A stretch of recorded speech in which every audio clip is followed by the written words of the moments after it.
Hey everyone, welcome in for yet another video. So we're talking some Forge World pre-orders today. There's a couple really cool models coming out, right? And from Forge World, when you get releases like this, it's something where you're like, oh wow, this is awesome. And there's a model that I'm actually like, I would want to get this model. Okay, I'm gonna be honest. I think this model is cool. So it's Cabanda, Demon General of Cygnus. So this is one of and I'm always gonna bring stuff like this up, but it's funny with the demons where like on the base there's dead Marines, because this guy's in Warhammer 40,000. Okay, he fights Sanguinius. Like this is a critical character to the Blood Angels. Like it's just the history with him in 40k is so rich and interesting, and I love it.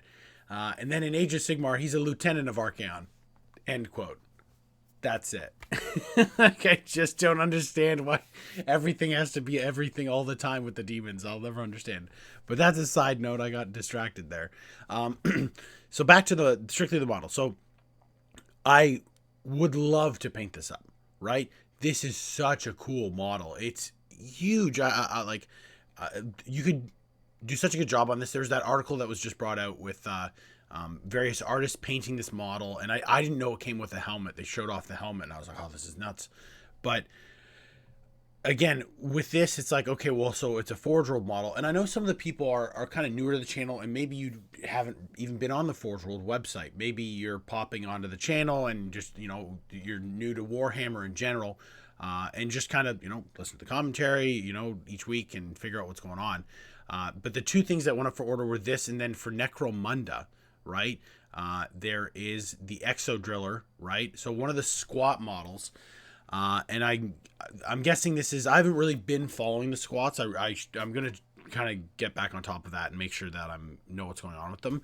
But I'm assuming, okay, that this is a Necromunda thing that again you can probably use in Warhammer 40,000. There'll be rules for it, but it's one like this Exo Driller. Like, okay, well, this is a pretty cool model too. I like the look of it. But when you're trying to cost things out, being like, how much is this army going to cost me, and things like that, that is a factor, right? When you see these models and it's like, oh wow, I want to get this model, and like you get hyped up about it, that's awesome, right? That's why we all do this, and it's fun from Games Workshop where like sometimes there's too much, sometimes there's a lot of stuff, but they keep you very much engaged, right? There's new stuff you can be looking forward to. There's always stuff down the pipeline, and then you have stuff like, again, I always use it as a reference, but like Game of Thrones, where it's getting better. Like there's new stuff being released more often, but the communication still isn't great. When stuff's coming out is really not great because things get released in some parts of the world months before you can get them, and it's just a weird thing with that. But anyways, Games Workshop doesn't have that issue, but with Forge World, it's interesting when I saw this model up for sale and I was like, okay, how much is it, right?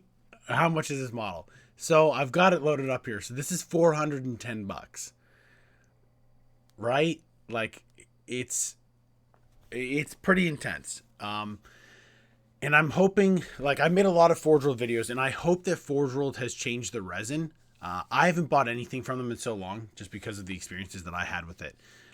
There are some things that I do want to get from Forge World. There's the conversion bits that I want for Warhammer 40,000, but like the Mark 6 heads and shoulder pads for a couple different legions. At some point, I'll get those. Right, there are some things I do want to get, but with this model, it's just like that's a lot, right? I feel as though that's a lot.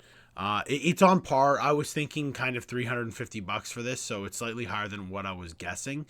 And then like you've got the new squat Prospector model, and it's $55, and that's kind of more okay. Well, for the one-off models from GW, that kind of seems more in line with pricing, right? Where if this was sold through GW, I would think it would be $50 at least, right? For a larger model like this, $45-$50.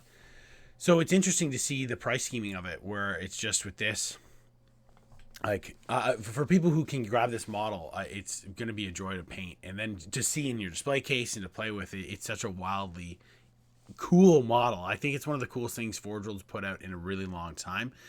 But I just wanted to make this video just to talk about that pricing structure. Because again, some people probably don't really go on the Forge World website a lot. They're not staying, on top of what's coming out with all the different facets of Games Workshop. But yeah, it's interesting. I'd love to know what people think of this. Like, is this something that you're like, no, with Forge World, this is on par. This is something that you're going to get. Are there people who are going to be grabbing this model who are super excited? I'm excited for the model, but again, not for me. 410 for me is a little much for one model. Because when you compare it with the sizing of like the Greater Demons, or even with the Greater Demon model with the wingspan of this, it's huge. Like, it is a beefy model. But it's just that resin, though. That resin is expensive. Again, let me know in the comments what you think of this model and the price for it. Is it a fair price? Is this what you would expect to pay for a model like this? And if you're not subscribed to the channel, hit the subscribe button. There's lots of stuff coming out soon. I'll see everybody soon.